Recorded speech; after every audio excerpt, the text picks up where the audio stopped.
부동산 PF 부실에 대한 문제가 떠오른 지 이미 오래됐는데요. 그래도 그동안 사업성 재평가 등을 거치면서 위험이 번질 가능성은 줄어들었다라고 정부 당국은 판단했습니다. 하지만 제2금융권에서는 여전히 위험한 상황이라고 밝혔죠. 네, 그래서 저축은행 업계는 경공매를 통한 제3자 매각을 진행한다고 합니다. 이때 우리가 노려볼 매물은 있을지 오늘은 세종사이버대 부동산학과 설춘환 교수님 모시고 자세히 알아보겠습니다. 어서 오세요, 교수님. 네, 안녕하세요. 이제 참 지긋지긋합니다. 이 부동산 PF 부실 얘기. 아니 지금 저축은행들의 손실이 엄청날 거다 뭐 이런 얘기도 들리던데 어느 정도입니까?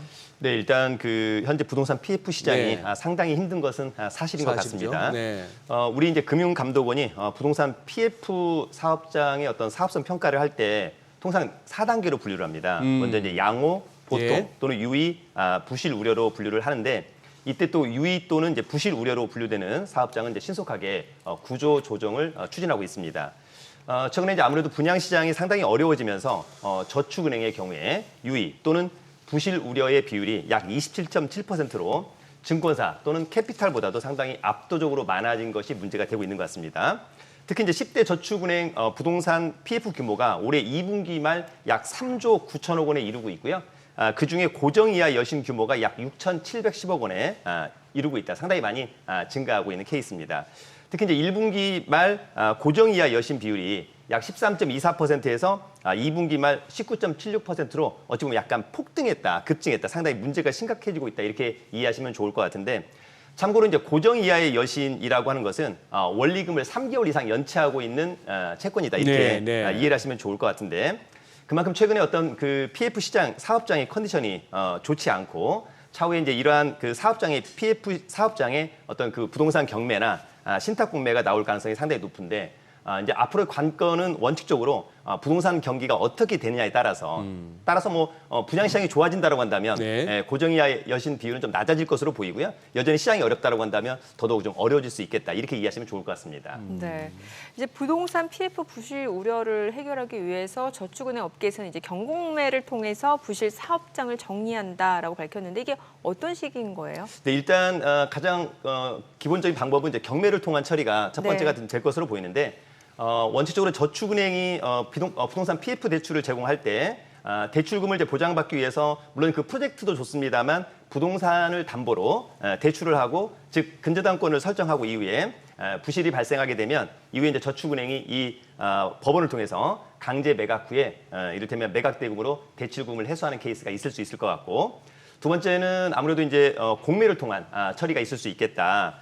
저축은행이 부동산 PF 대출을 제공할 때 이를테면 신탁회사가 담보신탁 등을 한 부동산 사업장에 대출을 해주고 이후에 이제 사업장에 문제가 발생하게 되면 온비드 공매 사이트를 통해서 신탁 공매를 진행하게 된다. 따라서 이제 낙찰 후에 대출금을 회수하는 절차를 가져가면 좋을 텐데 다만 이제 만약에 이러한 부동산 PF 대출 사업장이 이를테면 서울에 아파트만을 짓는 사업들이라고 한다면 오히려 이제 상당히 문제가 없을 것 같아요. 왜냐하면 요즘에 뭐 분양이 안 되는 경우가 없잖아요. 서울이 아파트인 경우라고 한다면. 근데 이제 문제가 뭐가 되냐면 요즘에 다 문제가 되는 것들은 시장이 좋지 않은 이를테면 서울의 아파트형 공장, 일명 뭐 지산이라든지 또는 이제 수도권을 제외한 나머지의 아파트, 오피스텔, 지산 같은 경우의 사업장이라고 한다면 상당히 좀 문제가 돼서 앞으로 경공매 물건이 많이 나올 것 같다. 여전히 이제 미분양들이 상당히 좀 속출하고 있기 때문에 오히려 이런 사업장은 상당히 좀 어려울 것으로 보인다. 그래서 저축은행이 이런 사업장이라고 한다면 대출금을 전액 회수하기는 좀 곤란하지 않나 그런 생각이 듭니다. 근데 거기는 그렇다 치고 지금 뭐 저축은행 어쨌거나 이제 PF 사업장의 경공매 이제 속도전을 펼치는 양상인데 서울 서초구의 아파트가 뭐 이렇게 나름대로 입지가 좋은데도 불구하고 낙찰 사례가 나왔다. 네. 이걸 어떻게 해석해야 되겠습니까? 네, 일단 어쨌거나 그 입지가 좋은 곳들, 또는 미래 가치가 있는 곳들은 여전히 좀 고가에 낙찰되는 경우가 있고요. 또 투자자들이 선호하지 않는 물건들, 앞서 얘기한 것처럼 뭐 지산이라든지 상가나 이런 것들은 상당히 어렵다. 그다음에 이제 오피스텔 같은 경우에도 뭐 이를테면 서울 같은 경우는 상당히 좋습니다만 서울을 제외한 나머지 지역들에 대해서는 오피스텔 이런 것들도 좀 상당히 어려운 것 같은데. 그래서 제가 오늘 그 경매 낙찰 사례를 한번 좀 가지고 와 봤는데요. 최근에 이제 서울 성북구 정릉동에 약 33개의 필지가 이제 경매로 나왔습니다. 네. 지금 이제 화면에서 보면 감정가 161억 원짜리거든요. 근데 두 번 유찰된 후에 최저가가 103억 원 정도. 다만 이제 지난 7월 30일 날 113억 원에 낙찰이 됐습니다.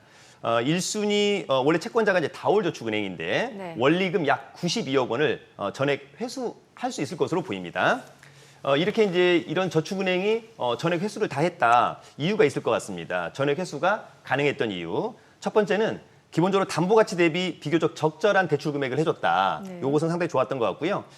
두 번째는 이 지금 경매 나온 곳이 입지가 상당히 좋습니다. 예.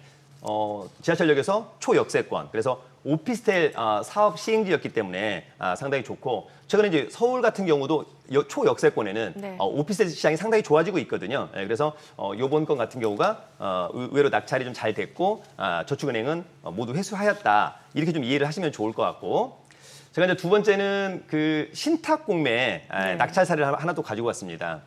요거는 이제 서울 송파구 삼전동의 대지인데요. 토지가 약 431평, 감정가가 364억 원이었고 4번 유찰된 후에 최저가 255억 원, 이번 낙찰은 100만 원 더 써서 255억 원 100만 원에 낙찰이 된 그런 케이스입니다. 중요한 것은 이제 신탁 공매를 낙찰 받을 때 네. 우리 이제 시청자 여러분들이 좀 투자를 하고 싶다라고 했었을 때 조금 유의해야 될 것은 뭐냐면, 일단 우리가 그 부동산 경매 같은 경우에는 권리상의 문제가 있느냐 없느냐를 확인하기 위해서 매각물건 명세서라고 하는 것을 법원이 만든 서류가 있는데 네. 그걸 좀 잘 보면 좋은데, 우리가 이제 신탁 공매라고 하면 많은 분들이 우리가 이제 온비드 공매에서 압류재산 공매랑 약간 좀 혼동하시거든요. 예, 예. 왜냐하면 이제 압류재산 공매는 법원 경매처럼 낙찰자가 낙찰받고 돈 내면 뭐 이를테면 그 사건의 말소기준 권리 포함해서 다 소멸하니까 네네. 전혀 문제가 없는 것이거든요. 그런데 신탁 공매는 말이 공매지 사실상 일반 매매입니다. 그래서 일반 매매이기 때문에 기본적으로 등기부상의 하자 또는 임차인상의 하자를 모두 떠안는다라고 하는 점을 좀 이해를 하시면 좋은데, 따라서 신탁 공매 같은 경우에는 입찰 정보에 공고문이 있어요. 첨부 파일에. 그 공고문을 좀 꼼꼼하게 읽어보는 좀 습관을 가지면 좋을 것 같고, 또 각 사업장마다 공고문이 약간씩 다릅니다. 네. 그래서 꼭 공고문을 좀 잘 읽어봤으면 좋겠다. 그런 말씀을 좀 드리고 싶습니다. 네. 이 저축은행 업계뿐만 아니라 이제 허그 주택도시보증공사에서도 발생한 그 보증 사고에 대해서 그 대위 변제액이 폭증했다. 네. 그러니까 재정 건전성 얘기도 나오잖아요. 네, 맞습니다. 이거 좀 쉽게 설명해 주세요. 네, 일단 대위 변제라고 하는 것은 원칙적으로 이를테면 임차인이 네. 원래 이제 임대인한테 보증금을 반환 받아야 되는데 그렇죠. 임대인이 자력이 없잖아요. 예. 네, 근데 이제 허그한테 전세 보증금 반환 가입을 하신 임차인들한테 먼저 돈을 준다는 거죠. 임대인을 대위해서. 그리고 이제 어쨌거나 임대인한테 구상권을 행사하겠다. 네. 이런 것으로 이해를 하시면 좋은데, 일명 이제 우리가 허그라고 하는 건데 플레임은 한국주택도시보증공사입니다. 올해 이제 7월 말 기준으로 약 2만 3천여 건 보증 사고가 발생했고 그 규모가 무려 5조 5천억 원에 육박하고 있다. 문제는 뭐 보증 사고가 발생할 수 있는데 대위 변제 채권 회수율이 상당히 문제가 되고 있다라고 하는 점이 네. 문제인 것 같습니다.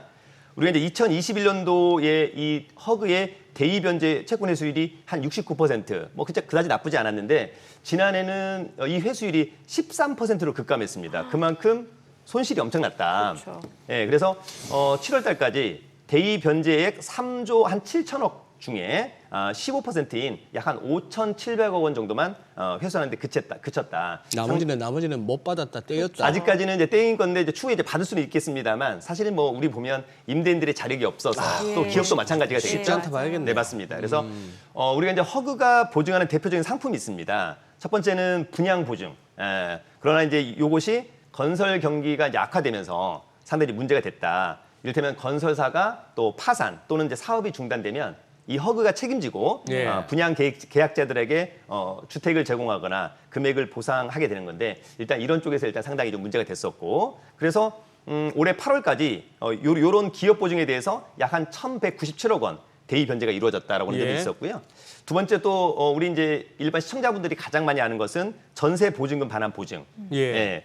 일단 전세 사기도 상당히 많았고 예. 역전세가 주된 이유가 되지 않았을까. 주된 이유? 네, 맞습니다. 그래서 임차인이 전세 보증금을 돌려받지 못할 경우에 우선적으로 이제 허그가 이를 보증해서 임차인에게 대위 변제를 해주고 반면에 이제 임대인을 대신해서 보증금을 제공했는데 그걸 가지고 이제 이를테면 경매를 예. 청구하는 그래서 채권을 해소하게 되는 경우가 상당히 많은데 문제는 역시 이제 허그가 여전히 앞으로도 이런 어떤 분양 보증 또 전세 보증금 반환 보증이 상당히 많은데 예. 여전히 분양 부진이 이루어지거나 또 전세 사기가 많이 이루어지거나 역전세가 빨리 회복되지 않는다면 여전히 허그의 그러네요. 부실은 상당히 좀 많아질 수밖에 없다. 예. 근데 이제 원래 이제 허그 자체가 또 설립된 배경이 또 그런 부분이어서는 뭐 나쁘진 않습니다만 이런 채권 회수율이 너무 낮아진다는 것은 또 나중에 보면 또 국민의 혈세로 그렇죠. 예, 조금 문제가 될 수 있겠다 이런 생각이 들기도 합니다. 결국 국민의 혈세로 해서 그냥 궁금한 게 다 해소됐네요. 네. 허그 주택이니까 하우징일 거고 네. 도시니까 얼번일 거고 지인은 보증이니까 개런티겠고 네. 뭐 대충 알아듣겠는데 결국 저렇게 혹시 잘못되면은 우리가 해줄게 그게 결국 세금이란 얘기네요. 네, 맞습니다. 그 사기 전세 사기가 됐건 뭐가 됐건 사기 친 놈들만 좋은 거네요. 세금으로 다 보전받고. 네, 그렇다고 봐야 되겠죠. 네.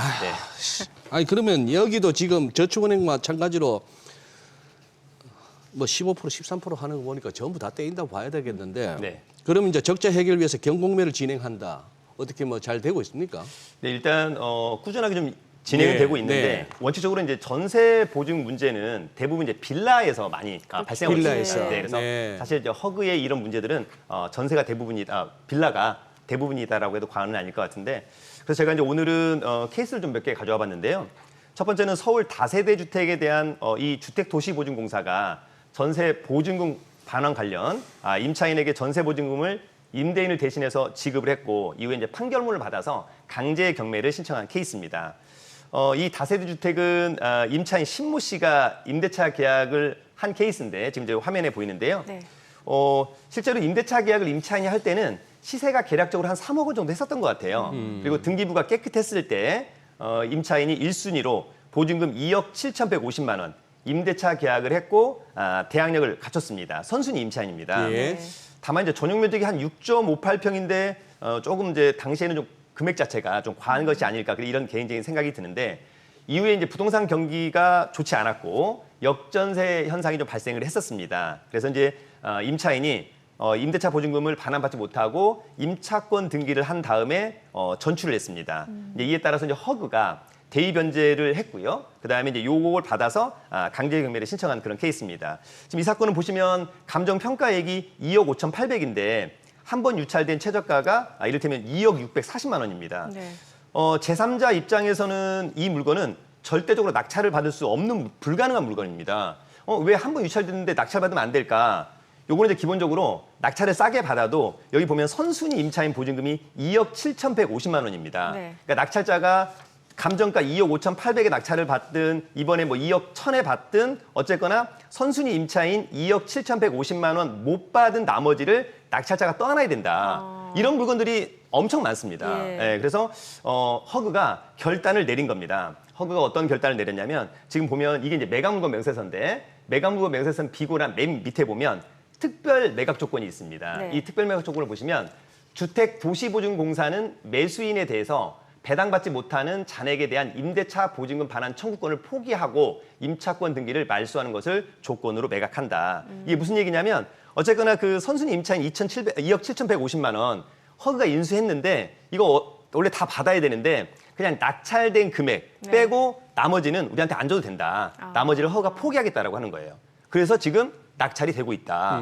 그래서 제가 두 번째 케이스를 가져왔습니다. 그래서 네, 네. 실제로 낙찰이 된 케이스. 자, 두 번째 이 물건인데요. 이게 이제 서울 관악구 신림동의 다세대 주택입니다. 예. 감정가가 2억 4,900만 원. 이게 이제 한 번 유찰된 후에 최저가가 한 1억 9,920만 원인데 문제는 선순위 임차인이 무려 2억 9천만 원 있는 겁니다. 그러니까 원칙적으로 낙찰되기 어렵습니다. 예. 임차권 등기하고 역시 허그가 대의 변제를 했다. 이제 원래 낙찰자는 낙찰 후에 나머지 선순위 임차인이 배당받지 못하는 금액을 인수해야 된다. 그래서 만약에 이번에 2억 3천에 만약에 낙찰된다. 네. 그러면 선순위가 2억 9천이니까 6천만 원을 못 받는 거잖아요. 그럼 낙찰자가 추가로 떠안아야 되는 거니까. 그래서 이런 문제가 있었었는데 허그가 이렇게 6천만 원 우리 포기하겠다. 그러니까 낙찰자가 떠안지 않아도 되는 거니까 너네가 편안하게 낙찰 받고 추가로 선순위 임차인한테 줘야 될 금액 그냥 무시해도 된다. 그래서 이런 물건들이 지금 상당히 많아지고 있다. 그래서 오히려 빌라 같은 경우가 네. 낙찰이 되고 있고요.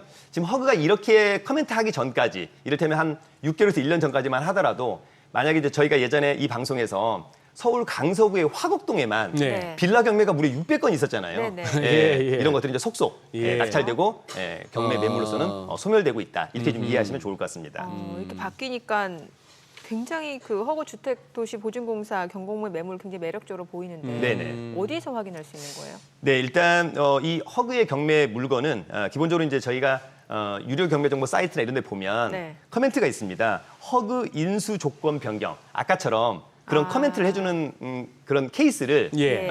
물건을 좀 확인할 수 있도록 별도로 검색이 가능하게끔 저렇게 이제 만들어 놓은 그런 곳도 상당히 많습니다. 어쨌거나 선순위 임차인이 못 받는 금액들, 그러니까 네. 허구가 인수한 것들은 모두 포기하겠다. 예. 근데 여기서 이제 문제가 되는 것은 뭐냐면 우리 시청자분들이 예. 또 착각을 하시면 안 됩니다. 이게 모든 물건이 선순위 임차인이 못 받은 보증금을 포기한다. 이게 아니고 네.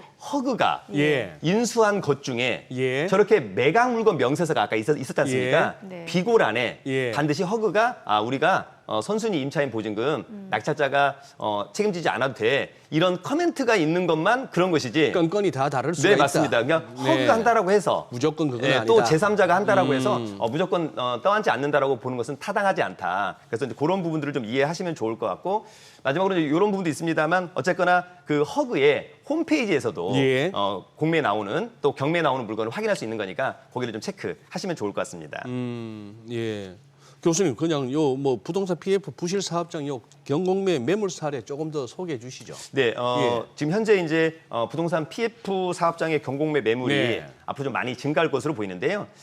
제가 이제 가져온 것은 첫 번째는 인천 서구 금곡동의 땅입니다. 네. 인천 서구 금곡동의 대지 약 한 490평인데 이게 이제 최초 매각 가격이 55억 원이었었고요. 두 번 유찰된 이번 최저가가 한 51억 7천만 원 정도 되는 겁니다.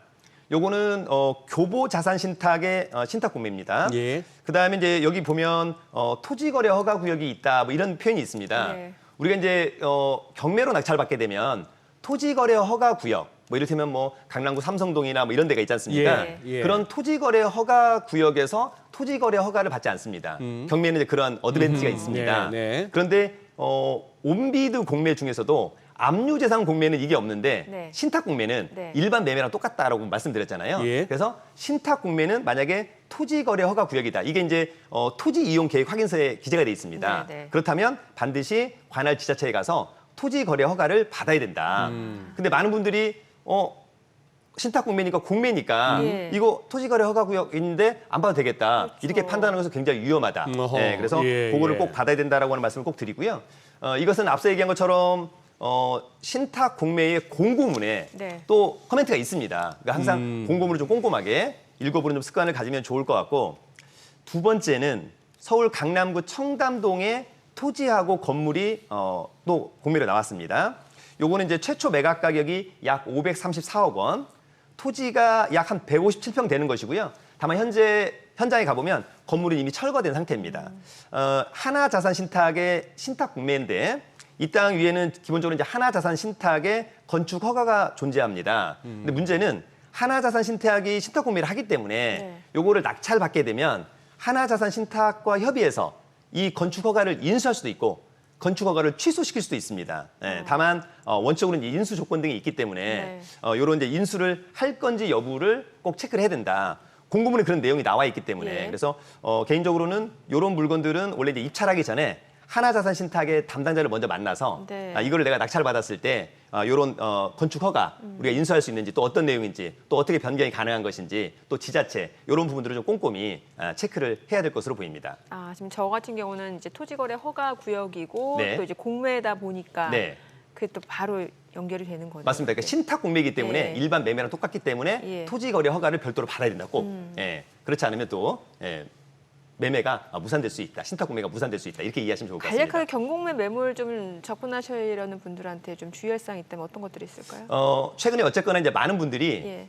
서울의 아파트는 여전히 상당히 예. 강세를 보이고 있다. 근데 이제 서울의 아파트를 제외한 나머지 부분들, 네. 예, 이를테면 뭐 지방이라든지 또 서울 같은 경우도 이제 지산이나 상가 등이 네, 경매로 네, 많이 네. 나오고 있는데 네. 제 개인적인 생각은 예. 어쨌거나 부동산 투자는 가성비가 중요하잖아요. 가성비. 예. 그래서 우리가 이제 흔히 일반 매매로 야 지산은 안 돼, 상가는 안 돼 이렇게 되어 있습니다만 네. 제가 이제 얼마 전에 하남을 다녀왔는데 하남. 네, 이를테면 상가나 지산 같은 경우가 감정가 대비 반값으로 떨어진 경우가 있어요. 네. 이 반값으로는 임대 수익률이 상당히 좋습니다. 아. 그래서 오히려 매매는 안 되지만 경매로 상당히 많이 떨어졌을 때는 좀 집중 현장 좀 제대로 가보고 권리상에 또 물건상에 하자 없다면 적극적으로 입찰해 보는 것도 저는 지금이 상당히 좋은 시절이 아닌가 생각이 듭니다. 근데 그게 뭐 공실이 아니고 그냥 누가 들어올 수는 있는 위치.